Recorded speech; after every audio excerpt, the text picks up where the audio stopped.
Om Shakti Samudra Samudhatarangam Darshita Prema Vijrumbhitarangam Samshaya Rakshasa Nasha Mahastram Yami Gurum Sharanam Bhava Vaidyam Advaya Tattva Samahita Chittam Projvala Bhakti Patavrita Vrittam Karma Kalevara Madbhuta Cheshtam Yami Gurum Sharanam Bhava Vaidyam Naradeva Deva Jaya Jaya Naradeva Om Tava Kathamritam Tapta Jivanam Kavibhiriditam Kalmashapaham Shravana Mangalam Srimadaadatam Bhuvigrinanti Ye Bhurida Janaha. In the very beginning, in the Gospel of Sri Ramakrishna, all of you know the famous encounter which M. Mahendranath Gupta, the recorder of the Gospel, had with Sri Ramakrishna. Whenever somebody used to go to Sri Ramakrishna, the standard question he used to ask, do you believe in God with form or without form? That's the standard question he used to ask. From there, perhaps he used to assess the orientation of the devotee, the spiritual aspirant, to the Godhead. There are two types of orientation we have heard from senior monks. One is the form-oriented and name-oriented. The entire world consists of names and forms. Swami Atmapriyananda, one of the illustrious monks of our order who had the famous book on the meditation and spiritual life, he makes a very interesting statement about why meditation on the form of God and chanting the name of God is so much emphasized in all the religious traditions, not only Hindu tradition. Even Christianity, chanting of the name of God, or the rosary, japa, they have been very much emphasized. Discussing the significance of this, Swami Atmapriyananda says, since this entire world of relativity consists of names and forms, to be able to transcend name and form, we take the help of one holy form and one holy name, and all the names and forms in relative world are merged into them, and finally transcend both. Sri Ramakrishna says in the Gospel, as you know, if you want to remove the thorn of Ajnana, you take the thorn of Jnana, remove Ajnana and then throw away both. This is a revolutionary concept in Vedanta which Ramakrishna repeatedly mentioned in the Gospel. Both knowledge and ignorance are of the same category. Not the knowledge of the supreme reality, knowledge of something, relative knowledge, not knowledge per se with a capital K. Very difficult to explain this to a Western audience. If you have knowledge of something which removes ignorance of something, both this knowledge and ignorance belong to the same category. But to be able to overcome ignorance, you have to take hold of knowledge and then give up both. You know the incident in the Gospel of Sri Ramakrishna, where Vasishtha wept at the death of his sons. So the question was raised, Vasishtha was such a great jnani, why did he weep at the death of his offsprings? Sri Ramakrishna smiles and says, quoting Ramachandra, told Lakshmana, where there is knowledge, there is ignorance. Go beyond them both. Now, Sri Ramakrishna always asked this question about orientation to form or orientation to formlessness. There is a class of aspirants, psychologically, they are oriented to forms. We talk about, in English, ordinary English, photographic memory. That means they can hold things in memory as pictures. You know, all of you know the JPG in the computer. If you scan something, you can do it in several forms. One is take pictures of these books and then preserve them, and then you can send them by email. You can have a PDF file, you can have a JPG. JPG is actually a picture. So you can't edit it, as you know. So what you do is, the words in the page, you convert the entire thing as a picture and remember it and store it. So there is a class of minds which is capable of picturizing the entire thing. We call it photographic memory. Swami Vivekananda, for example, perhaps had it, because he belonged to the formless realm, as Sri Ramakrishna usually used to say, Akhonder Ghorer Lok. That means he belonged to the realm of the formless. So whenever he used to read books, Swami Vivekananda himself says, he simply used to take pictures of them in his mind, as it were, a kind of a scanning. Vivekananda used to read books just like that. We wonder, how is it possible? Because he did not read line by line. This is the difference between the laser printer and the dot matrix printer. In the olden days, when we were just introduced to computer, now nobody has this dot matrix printer. What does a dot matrix printer do? It takes the various words, the letters, and creates these letters, and then the cumbersome noise which it makes, it prints. What does the laser printer do? Laser printer simply takes pictures of the whole thing. You can also compare this with the olden days. There was not a camera. We are extremely fortunate that if not video or the audio recording, we did have camera for the avatar to be photographed. Ramakrishna perhaps is the first avatar to be photographed. When he comes again, after 2000 years, we don't know when, then we'll have videographs of avatars. So what does a camera do? In the olden days, kings used to be wanted to be remembered in pictures. You see the old pictures of kings. Even now it is prevalent in some cases. The kings used to sit motionless. There used to be an artist who will look at the king and then the entire picture he will draw on a canvas. So what does he do? He draws it line by line by line by line, and ultimately the entire picture emerges. What does the camera do? Camera takes it a snapshot, we call it. Immediately you click and the whole thing is there.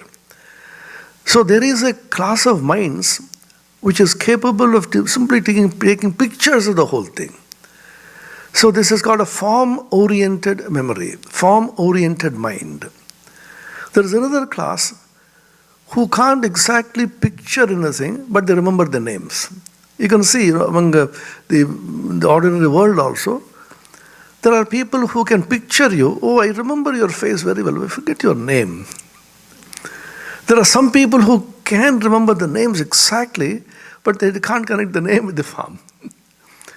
So there are two classes of minds. This I heard from one of our very senior monks who used to interpret Swami Yadishwarananda, Swami Bhajaranandaji.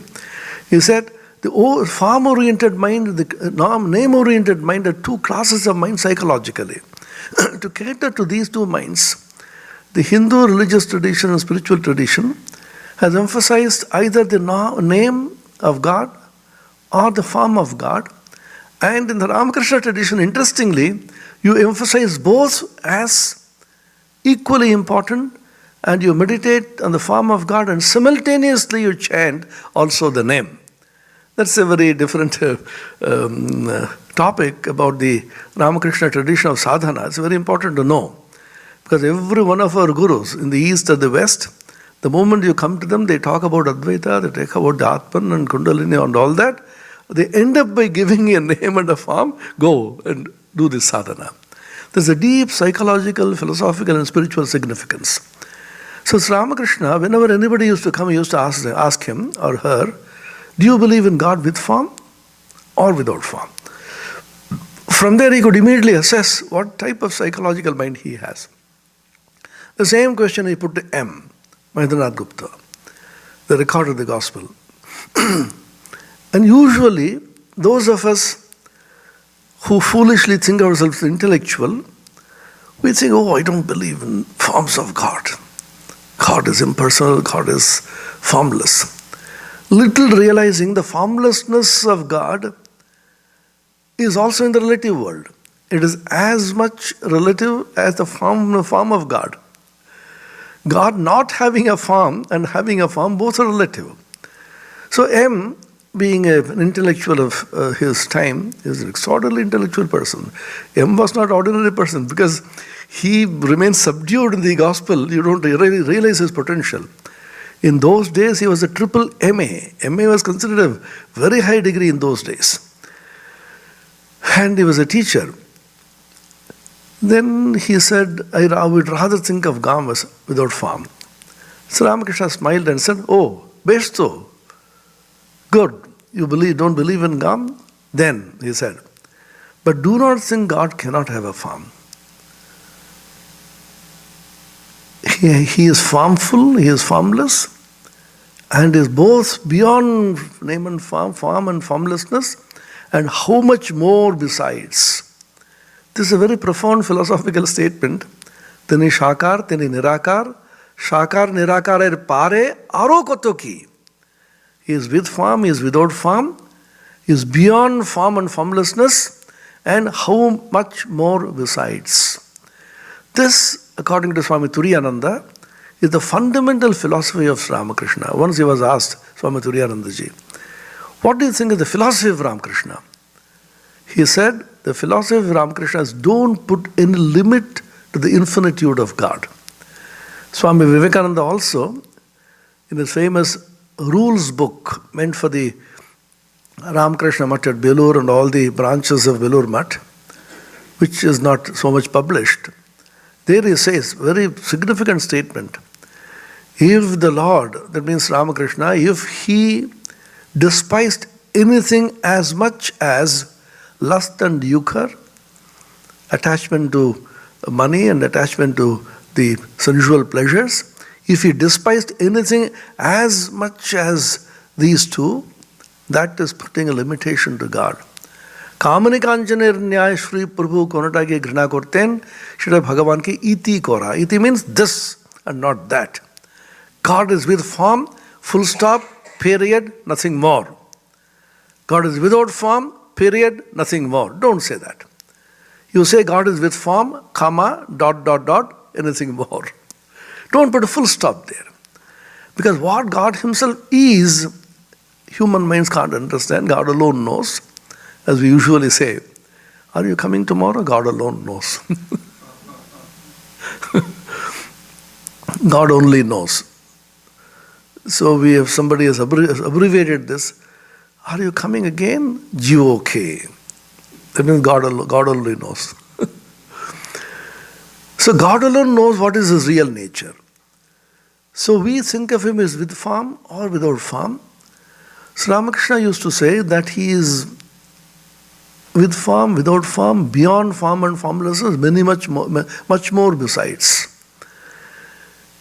Now the forms of God are a very tricky thing. We think a form of God is a limitation.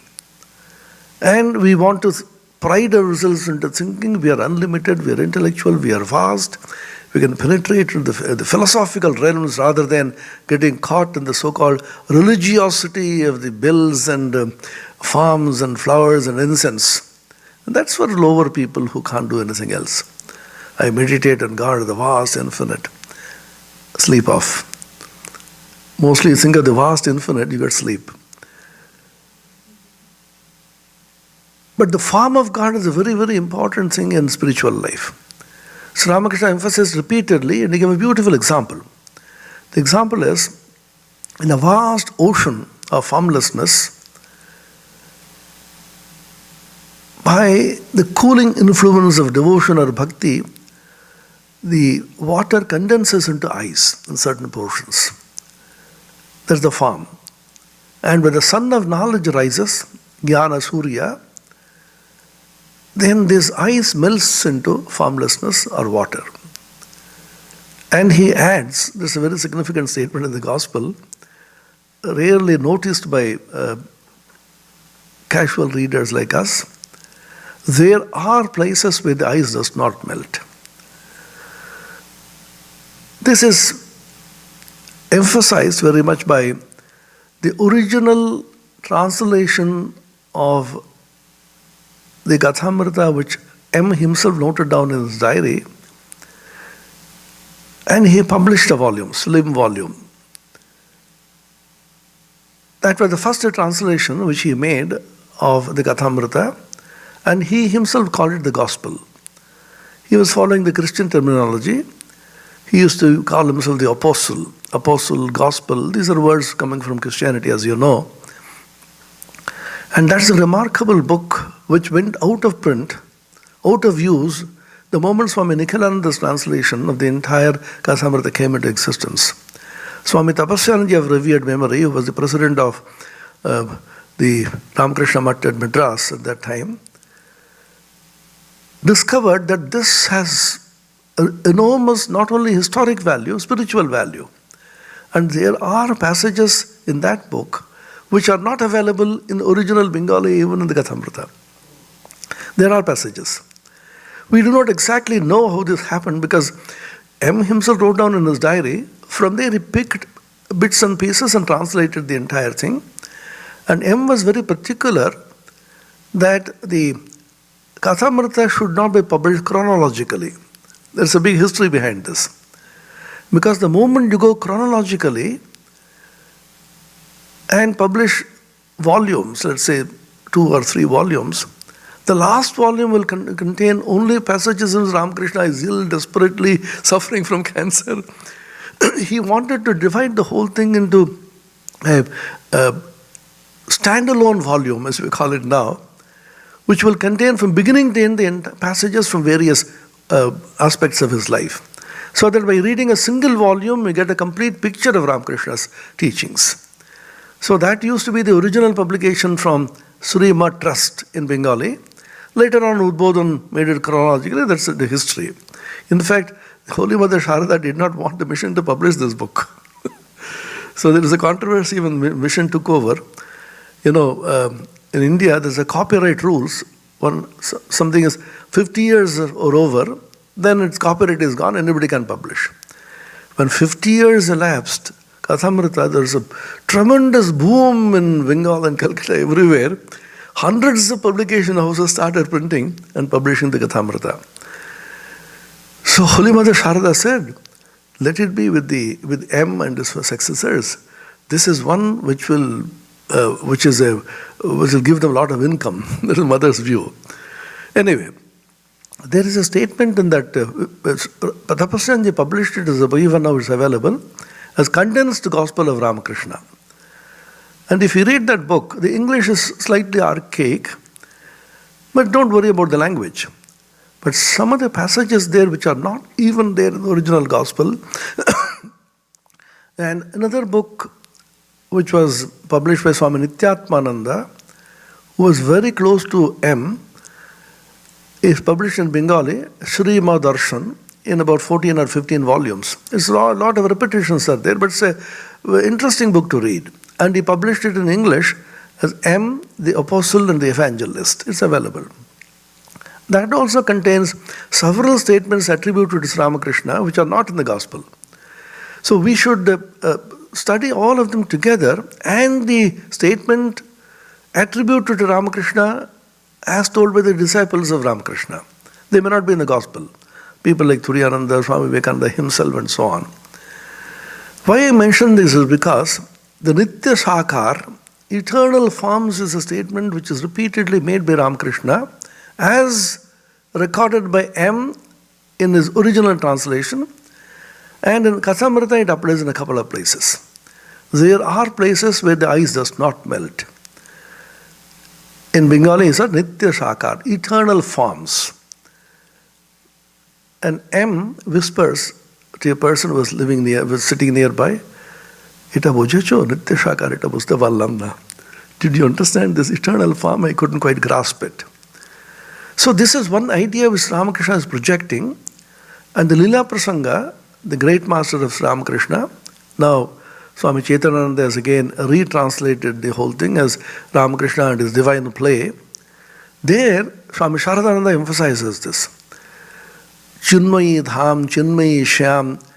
There are some eternal realms where God is playing even now. Adjape lila kore gorarai, kono kono bhaggavana dekhite pai. In Bengali, they say even now the Lord's play in the Vrindavan is going on. Chaitanya Leela is also going on. Some rare people of great devotion, they can only perceive this. There is a belief among the Krishna devotees that the Rasa Leela is going on every night in the Rasa Krida where it is done. So people are forbidden to enter into that grove in the night.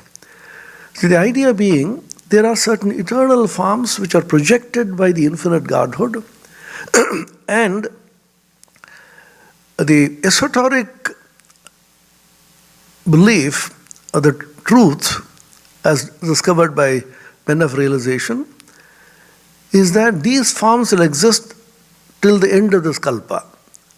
There is the idea of kalpa and yuga in Hinduism, as you know, the cyclic nature of time. We are going through the Kali Yuga, as you know, the Kali Yuga, Dwapara Yuga, Treta Yuga, and so on. There are 4 yugas, and each consisting of several million years. And the total of the 4 yugas is called the Chatur Yuga or Maha Yuga. Then one Maha Yuga, if you calculate the whole thing, several million years, then 1,000 Maha Yugas is considered one kalpa. This is considered to be one day of Brahma.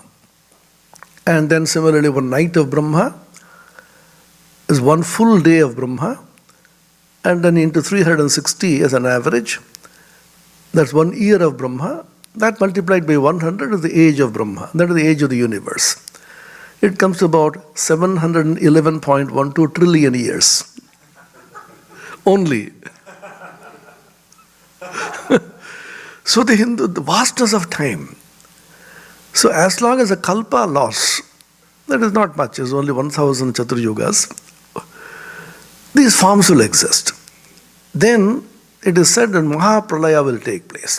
The same idea as in Christianity, the Noah's Ark, and the whole thing was flooded, etc. This idea has been there in many religions. The Old Testament talks about the great flood which came and enveloped everything, and then the Noah's Ark and so on. So we have the idea of the Mahapralaya taking place, and everything is completely submerged in water and water everywhere. And then there's a leaf, Ashwatha leaf, butter leaf, on which the baby Krishna is happily sucking his big toe. There's the image.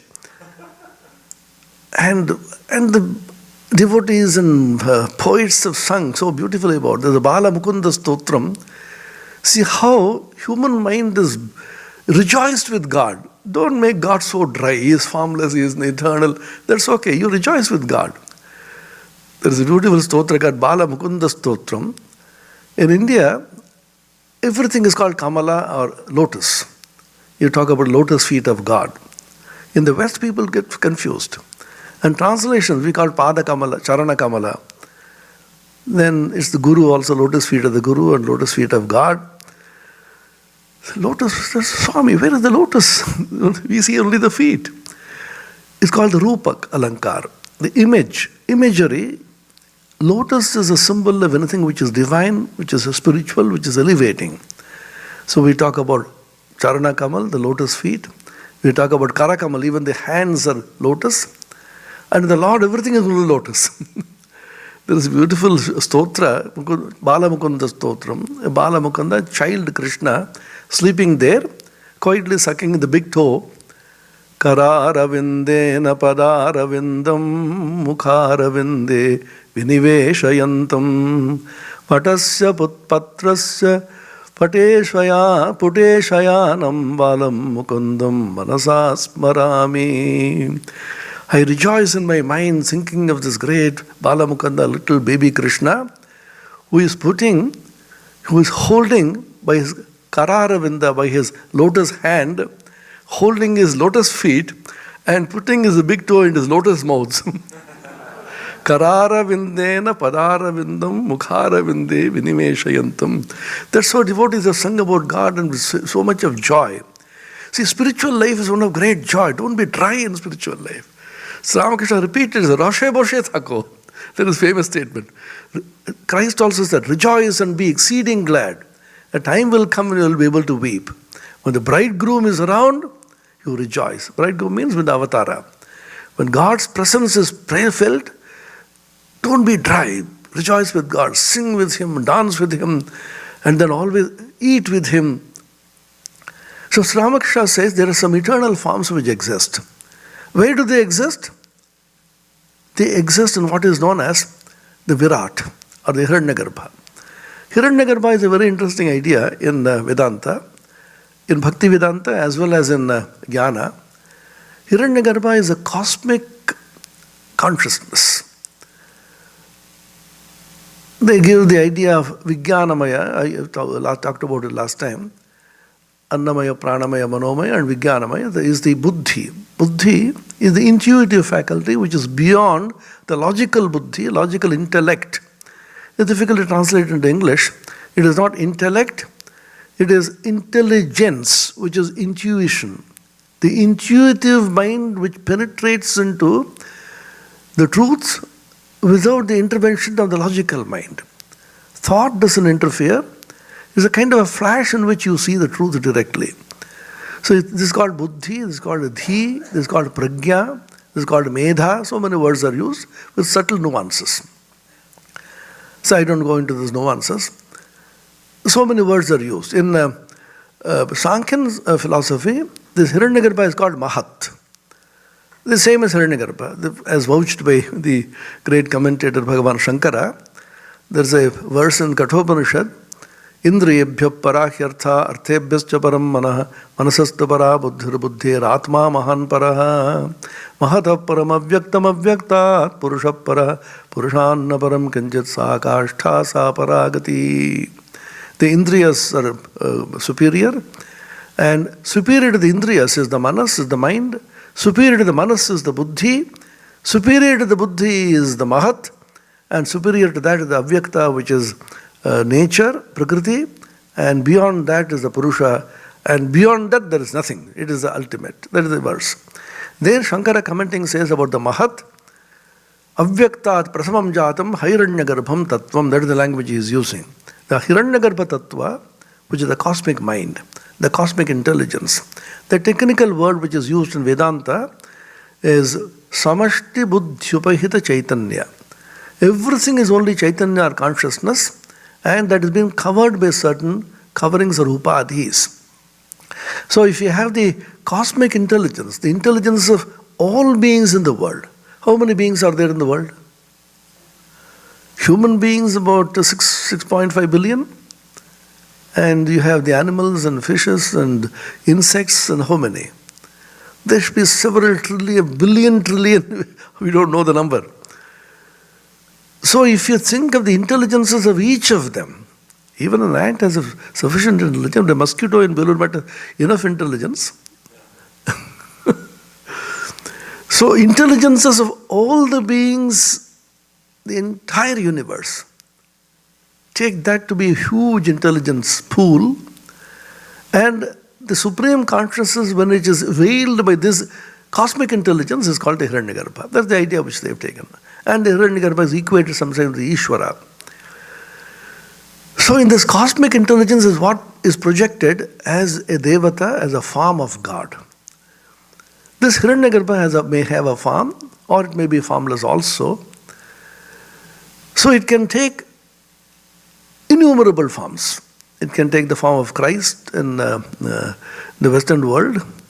It can take the form of Kali in the eastern part of India. It can, in the northeastern part of India. It can take the form of Kartikeya in the southern part of India, and the form of Ganesha in the western part of India. Shiva, Ganesha, Kartik, and then Kali, Durga. So many forms it can take. And it can also remain formless. So these forms are eternal forms which are there in Hiranyagarbha, which have been intuited by sages and saints. There is a description of the Hiranyagarbha in the Chandogya Upanishad. The definite description is, from head to foot Hiranyagarbha is only golden. Swarnamaya. Apranikha sarvayeva suvarnaha. From the tip of the nail in the feet up to the hair on the head, the entire thing is golden, shining. Golden meaning it is full of light. What is that light? It is the light of consciousness. It is not the light which you see outside. We are discussing it sometime. This is light of lights. Tat Shubhram Jyotisham Jyoti Tadyad Atmavido Viduhu Mundakoparashad.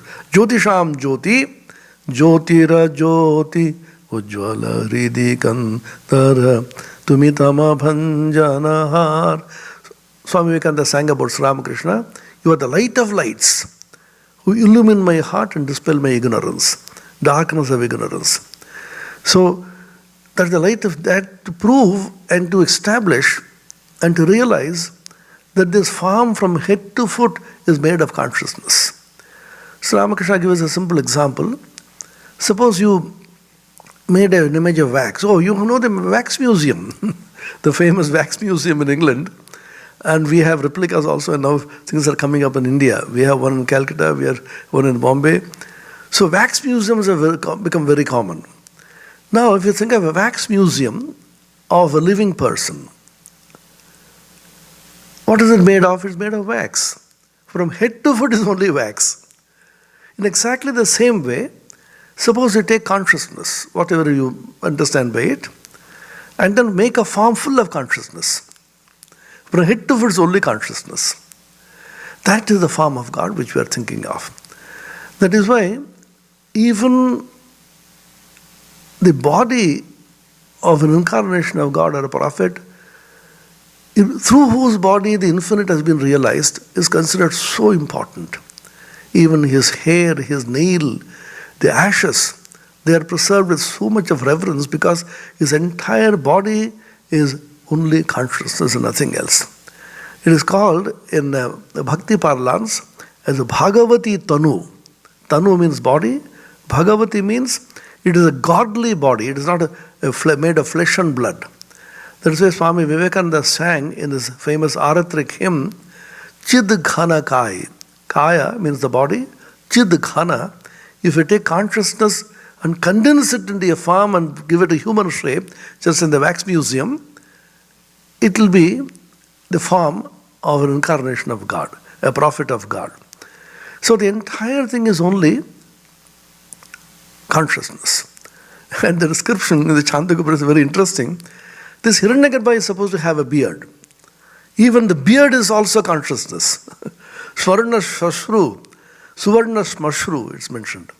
There is an interesting incident, not exactly a joke, it happened actually. There is a great monk of the Ramakrishna Order called Swami Agamananda in Kerala, in the southern part of India. He used to take up on the Christians like anything. Those days, Christians so aggressively preaching and they were condemning the Hindu gods and goddesses. He used to aggressively take up on them. One meeting, it seemed they said, you say Ramakrishna is the latest incarnation of God. Where is it said in the Hindu scriptures God has a beard? Because Ramakrishna has one. Then immediately he quoted this verse from the Chandogopaniषद. You see, Hiranyagarbha is Hiranyashmashru. He has a beard. So these are internal forms of God. The great Shankara, the commentator, commenting on this particular verse in the Chandogopaniषद, says these forms actually exist in the cosmic mind and can be seen, realized, talked to by a man of God. He doesn't wish it away at all. This is a definite realization which has been is found in the scriptures and found in the lives of great men. Sri Ramakrishna also, as you can see, saw Kali as a palpable, real entity living. It's very difficult to understand what exactly these things mean. Just to check whether Mother Kali is breathing, if she is living, she should be breathing. He took a piece of cotton and kept it near the mother's nose. And he saw exactly the cotton was oscillating, moving, vibrating. And actually mother was breathing there. We think it's matter. But where exactly matter ends and spirit begins, we don't know. There is a very important incident in Swami Prabhavananda's life. Raja Maharaj Swami Brahmananda was in Belur Math. And Swami Prabhavananda was there as a brahmachari Avani. And Nirmananandaji, his brother disciple, he was called Surji. Surya becomes Suji. So Prabhavanandaji tells this story. Prabhavanandaji thought himself a great intellectual, he says, and said he is trying to pontificate to Surji. Suji, you see, the various visions which Ramakrishna had, they are not in the ordinary plane, not in the material plane. They are a divine plane called bhava, the spiritual mood, which is something which is superior and far beyond this material plane. Swami Brahmananda overheard this statement. Prabhupada records it. Came out his rooms, and in English he said, "Oh, I see that you have become omniscient." Then he says, Prabhupada says with so much of power, "Show me the line of demarcation where matter ends and spirit begins." Where does matter end? Where does spirit begin? Can you show me the demarcation? We say all this is matter, and spirit is something which is beyond this. Where matter ends, spirit begins, you can't really say. In a sense, as it were, the matter, the material world, dovetails into the spiritual world and coalesces into it, as it were. That's why in the Taittiriya Upanishad they talk about Annamaya, Pranamaya, Manomaya, Vijnanamaya and Anandamaya. Annamaya, Pranamaya, Manomaya are matter. But from there you somehow lapse into and dovetail into the Vijnanamaya and then later on Anandamaya and beyond. So what you see as matter in this material world are seen by men of realization actually filled with consciousness. Is it that they go to a totally different plane of consciousness and see it as consciousness? Or is it they live in this plane of matter and still see consciousness? This is a big question in spiritual realization.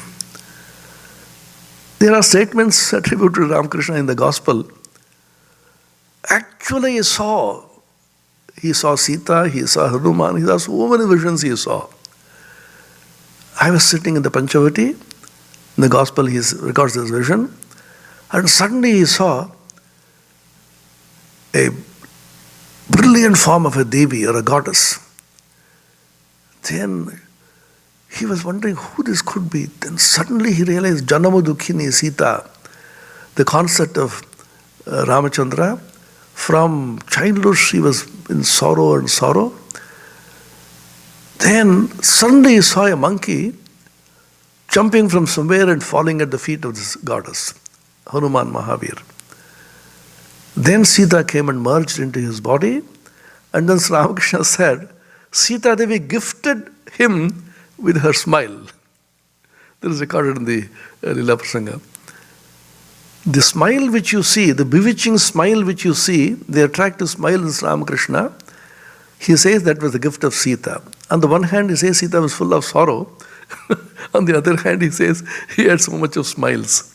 It's very difficult to understand. Janama Dukhini Sita, he says. And that's why also he says, I spent all my life in sorrow. What kind of sorrow he had? He's always joyful. So these are certain things which you can't really match. And then he says, why I want to mention this because he says, I was sitting in Panchavati and saw Sita Devi, bhave noy, ei chokhe dekhichi.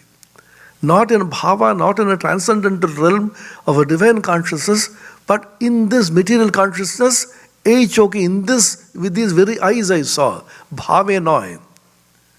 I don't know what to make of this.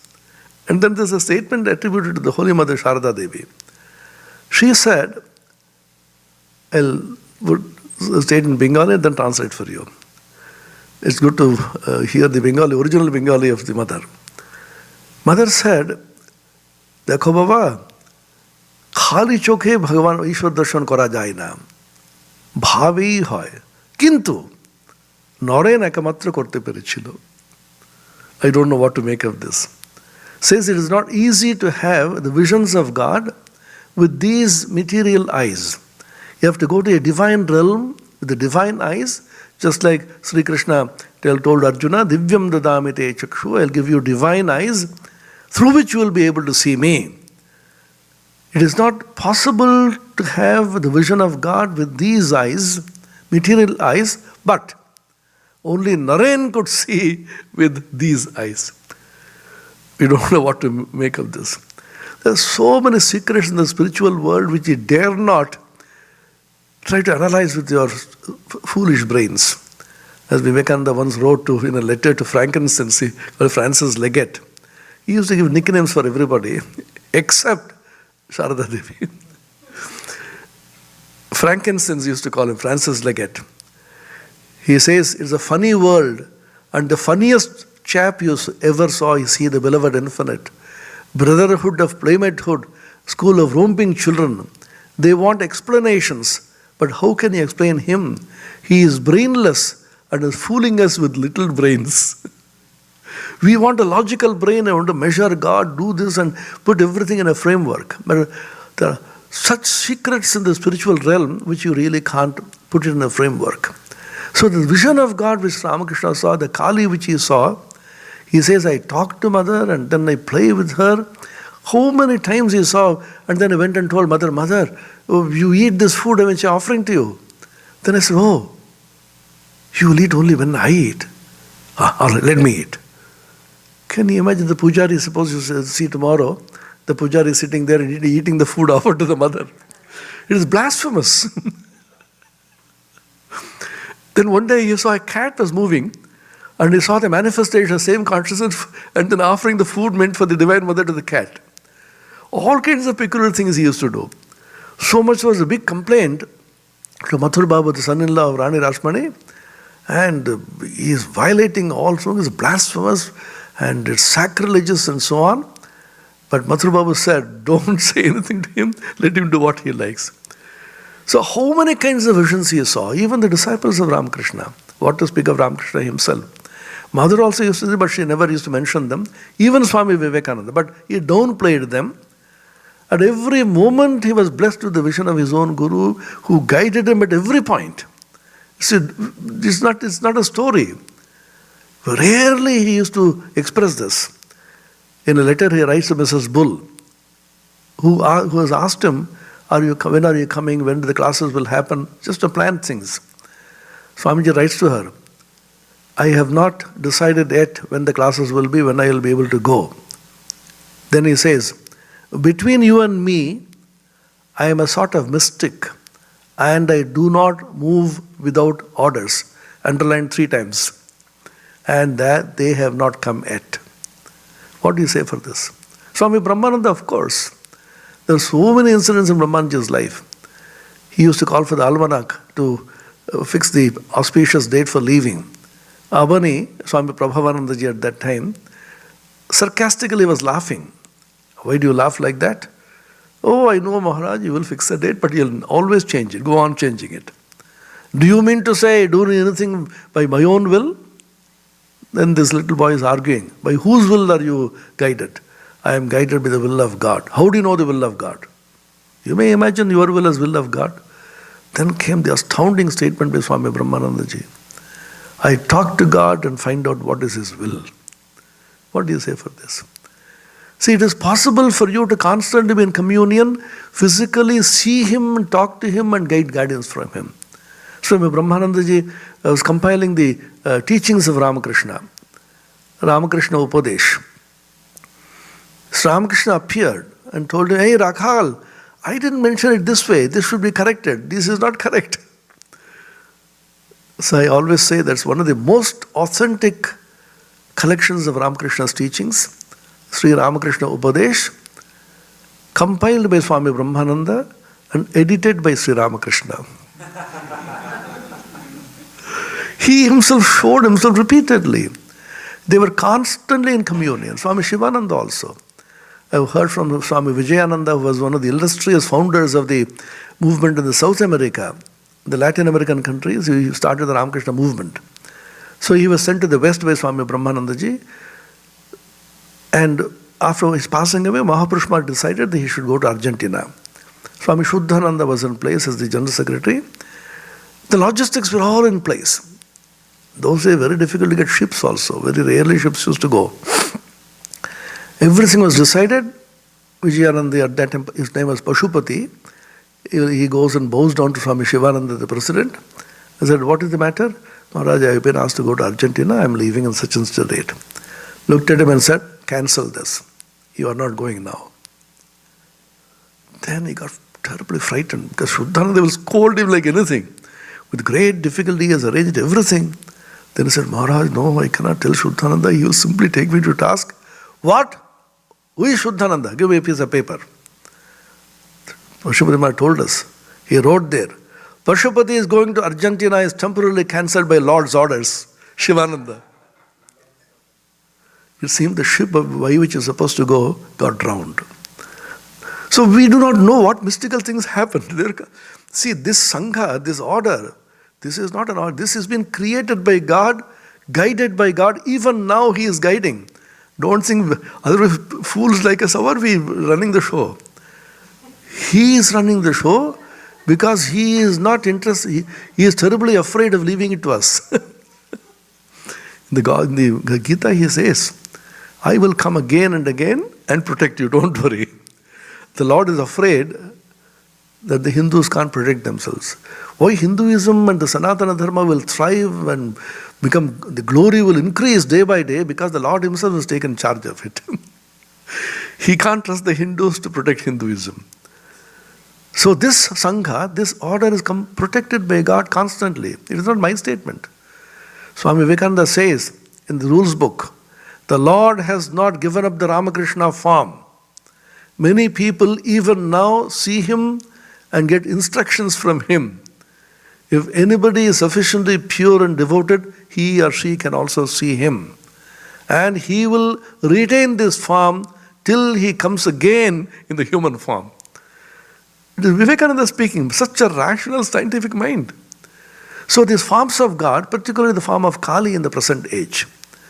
Swami Vivekananda made a statement to Nivedita. The statement is the following. Will the future of humanity say that Ramakrishna was an incarnation of Kali? There are a lot of dots are there. You do not know what the dots are. Well, it is doubtless she used Ramakrishna's pure body and mind for her own ends. Swami Vivekananda would not accept Kali, as you know. Sri Ramakrishna had two great tasks. One is to make Vivekananda Narayan accept Kali. Two, to make him accept Ramakrishna himself as the incarnation of Kali. These two tasks done, he left. The second task took him longer time. He had to do it even after he is passing away, appearing in the Bahari Baba's cave. That's a huge story. It's a very different story. Repeatedly, he will not accept Kali. Why? Kali is running the affairs of this universe as Shakti. We should remember that Brahman, the supreme reality, impersonal, ashabdam, asparsham, arupam, abhyayam, tatharasam, nityam, agandhavachayat, anadjanandam, mahadaparam, dhruvam, nichayatan, mrityumukhat pramuchyate, katopar, ashabda, sparsha.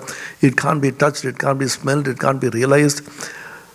Yato vacho nivartante aprapya manasasaha. It can't be realized by the mind, it can't be reached by the senses. That which is infinite in the absolute, that Brahman runs the affairs of the universe through his Shakti. Because if you say the universe is a projection of Brahman himself, so that has to be run. The affairs of the universe have to be taken care of.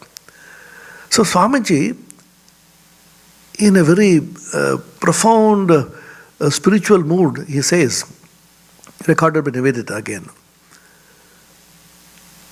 I cannot but believe that there is some power somewhere which feels itself female and is running the affairs of the universe.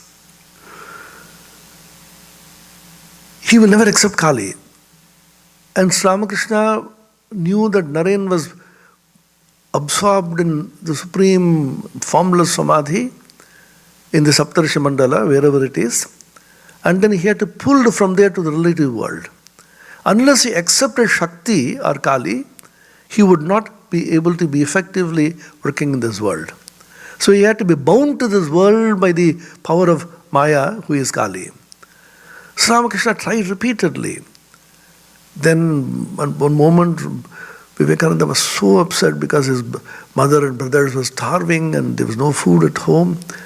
Then he came helplessly to Ramakrishna and said, "You please tell your mother, I can't bear this anymore." Then, "Oh, fellow, come here, now catch you." Then innocently he said, "See how cruel Ramakrishna was, you don't know. Be very careful, Ramakrishna. How when he catches you, he will simply take life out of you till you reach the infinite." Said, "Oh, why didn't you talk to her yourself? She will listen to you." Then innocently, Narayan was the most innocent person in the spiritual world of Ramakrishna. "Oh, I don't know her sufficiently well. You know her, you talk to her, you please tell her." "No, you go and talk to her today, she will listen to you." Then Narayan goes there and sees Kali as a living, palpable reality, forgets everything and asks for devotion, Viveka, Vairagya, asks for devotion, asks for spiritual wealth, comes back. So Ramakrishna chides him.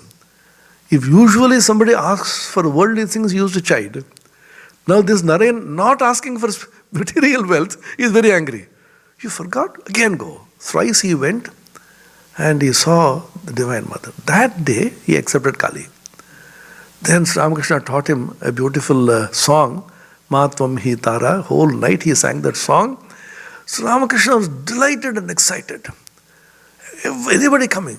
"Hey, Narayan Kali Menache, Narayan has accepted Kali. Isn't it wonderful?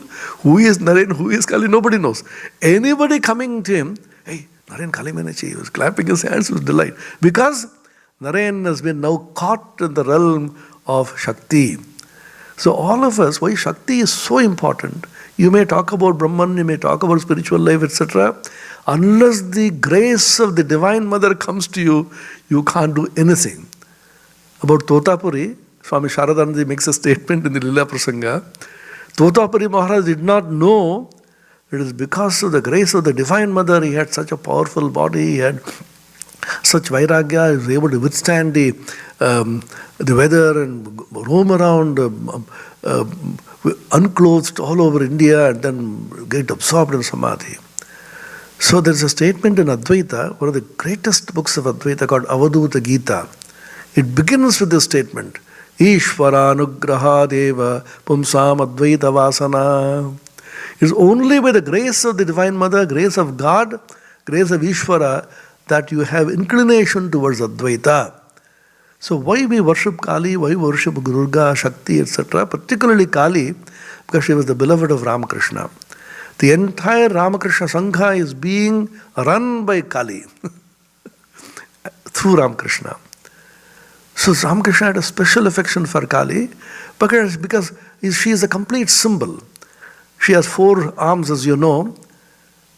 The 2 arms are Vara and Abhaya. Vara means she gives boons to people, not only spiritual wealth. Kali is one complete image. She gives you material as well as spiritual wealth. Dharma, Artha, Kama, Moksha, all of them, Chaturvarga. She gives all of them and she gives you Abhaya, fearlessness. Don't fear, I am here. And on the other two hands, she has Khadga, the sword, which is capable of completely destroying all that is evil for the asuras. All the asuras which are within us, Kama, Krodha, Lobha, Moha, Mada, Matsarya, lust and greed and all that is base and demeaning. And she has the Munda, which is the Sadhyas Chinnashara. Just now it has been cut off and the blood is oozing and a little jackal is there trying to drink that blood. So many people have criticized Kali, even Rabindranath, as bloodthirsty Kali, always thirsting for blood. Of course, she is thirsting for blood of all of us so that all our bad blood can be sucked and purest of the pure blood can be infused to it. It's a blood transfusion which Kali is trying to do to us.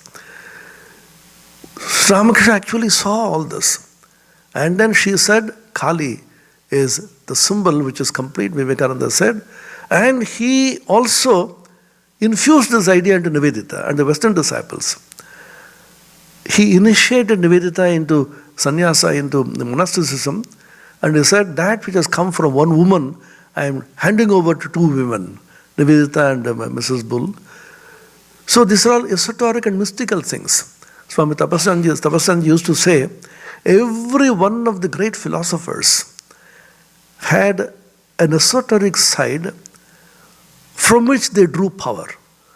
The great Shankara, the greatest of Advaitins of all time, had Sharada, the mother goddess, from whom he derived power. Even now, the Shankara Mats, all the abbots will first worship Sharada. She is the presiding deity.